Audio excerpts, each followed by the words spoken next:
Hello everyone, welcome to our online classes. आज हम लोग इंग्लिश पेडागोजी के मेथड एंड अप्रोच को पढ़ेंगे।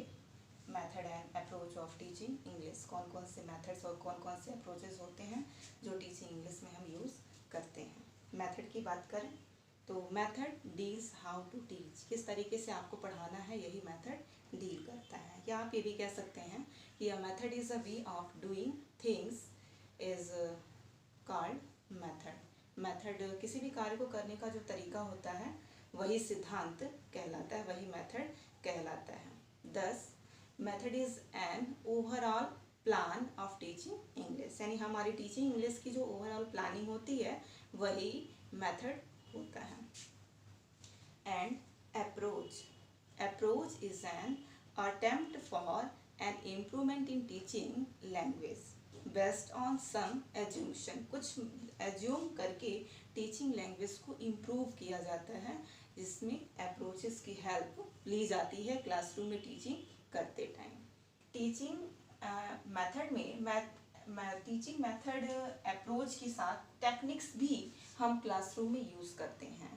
Techniques is teaching technology are a trick to realise teaching goals, यानी हमारे शिक्षण लक्ष्य तक पहुंचाने का कार्य टीचिंग टेक्नोलॉजी करता है। आज आप देखते हैं ऑडियो विजुअल एड्स का यूज़ किया जाता है जो इजीली हमारे पॉइंट तक, हमारे टॉपिक तक स्टूडेंट्स को क्या करता है, एनालिसिस करा देता है। यानी इस टेक्निक का यूज़ हम मेथड्स के साथ साथ अपने टीचिंग में करते हैं time to time.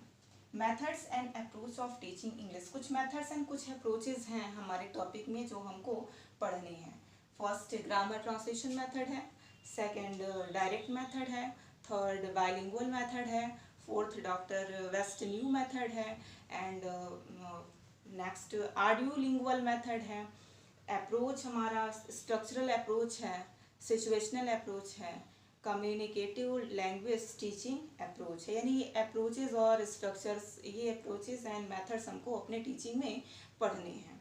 First grammar translation method, ये मेथड काफ़ी ओल्ड मेथड माना जाता है, इसको आप कहते हैं ट्रेडिशनल मेथड। ये ओल्ड मेथड है, आज का ये नहीं है, पहले से चलता चला आ रहा है। और जो इसकी स्किल्स, जो इसके पॉइंट्स हैं या कह सकते हैं जो इसके मेथड्स हैं वो पहले जो थे वही आज भी हैं, उसमें कहीं कोई परिवर्तन, कहीं कोई एडिटिंग नहीं की गई है, इसलिए ग्रामर ट्रांसलेशन मेथड को ट्रेडिशनल मेथड कहा जाता है।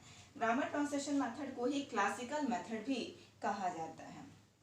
अगर टारगेटेड लैंग्वेज की बात करें तो targeted language translate to mother tongue, यानी ये मदर टंग में कन्वर्ट करने की बात करता है। मदर टंग लाइक हिंदी की बात कही जा रही है, यानी टारगेटेड लैंग्वेज हमारी ये फॉरेन लैंग्वेज इंग्लिश है और इसको हमें हिंदी में कन्वर्ट करना होता है।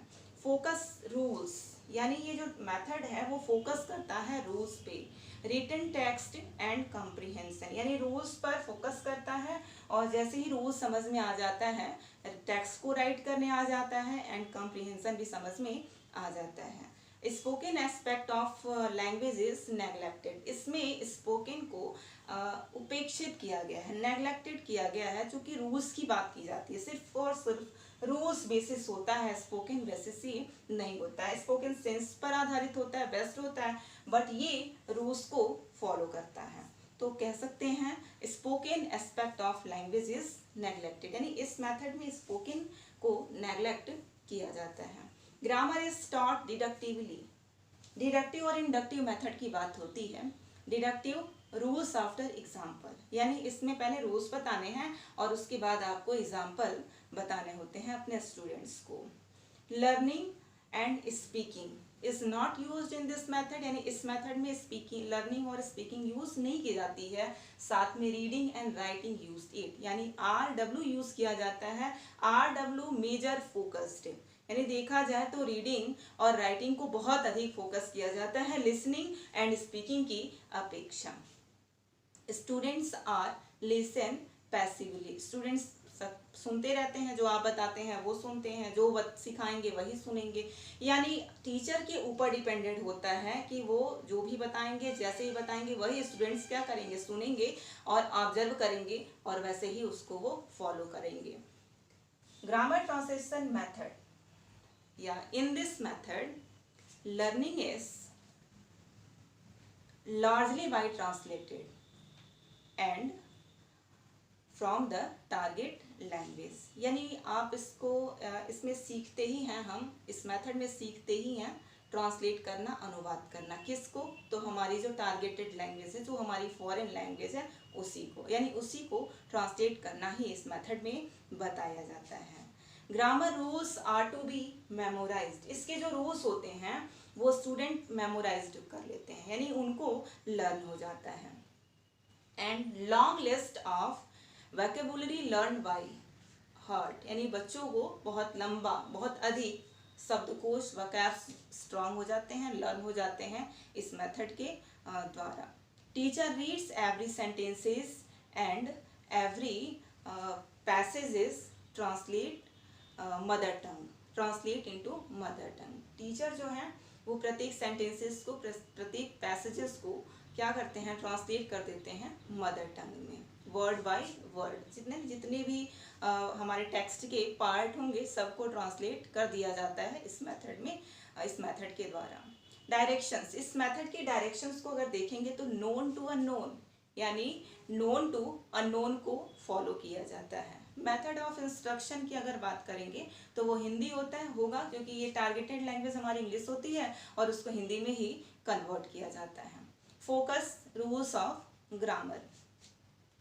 अगर इस मेथड के मेरिट्स की बात करें, मेरिट्स और डिमेरिट हमें हर मेथड में देखना होता है, तो अगर इस मेथड के मेरिट की बात करें तो सबसे अच्छी मेरिट ये बताई गई है टाइम सेविंग, यानी समय की बचत होती है।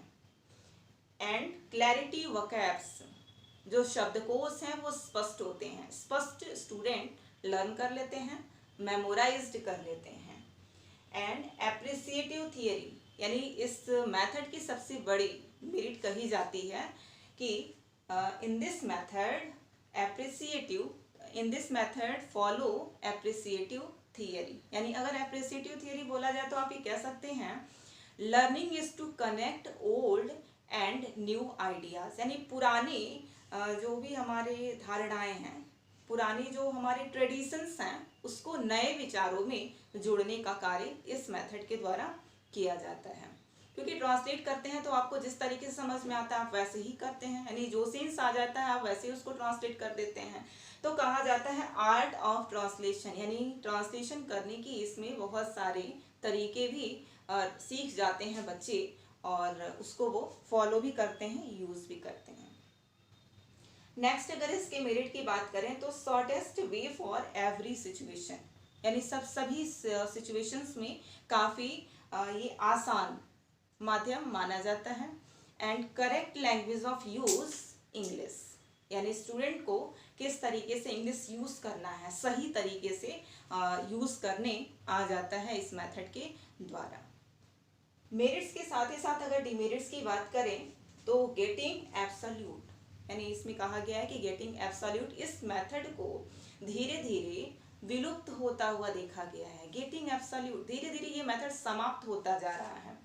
आज अगर वर्तमान की बात करें तो हमारे बहुत सारे स्कूल्स हैं, संस्थाएं हैं जो इंग्लिश टू इंग्लिश ही क्या कर रही हैं, चला रही हैं, यानी बहुत कम जगह हिंदी को यूज़ किया जाता है, यानी सब जगह इंग्लिश टू इंग्लिश, स्टूडेंट भी इंग्लिश में ही क्वेश्चन करते हैं एंड टीचर भी इंग्लिश में ही आंसर देते हैं, टीचर इंग्लिश में ही क्वेश्चन करते हैं, स्टूडेंट इंग्लिश में ही आंसर देते हैं। यानी देखा जाए तो जो प्राइवेट स्कूल्स हैं वो इस मेथड को यूज़ करने में पीछे जा रहा है, यानी वो इसका यूज़ नहीं कर रहा है। तो हम ये कह सकते हैं गेटिंग एब्सोल्यूट, इस मेथड की डिमेरिट ये है कि धीरे धीरे ये विलुप्तीकरण, धीरे धीरे इसका लोप हो रहा है, ये समाप्त होता चला जा रहा है। No focus on speaking, intonation and pronunciation, यानी ना तो इस मेथड में स्पीकिंग पर ध्यान दिया जाता है, ना तो इस मेथड में इंटोनेशन पर ध्यान दिया जाता है और ना ही इस मेथड में प्रोनाउंसिएशन पर ध्यान दिया जाता है। अननेचुरल मेथड इसको माना जाता है, इस मेथड को नेचुरल मेथड नहीं माना जाता है। अब इसके आगे हम लोग नेक्स्ट वीडियो में पढ़ेंगे डायरेक्ट मेथड।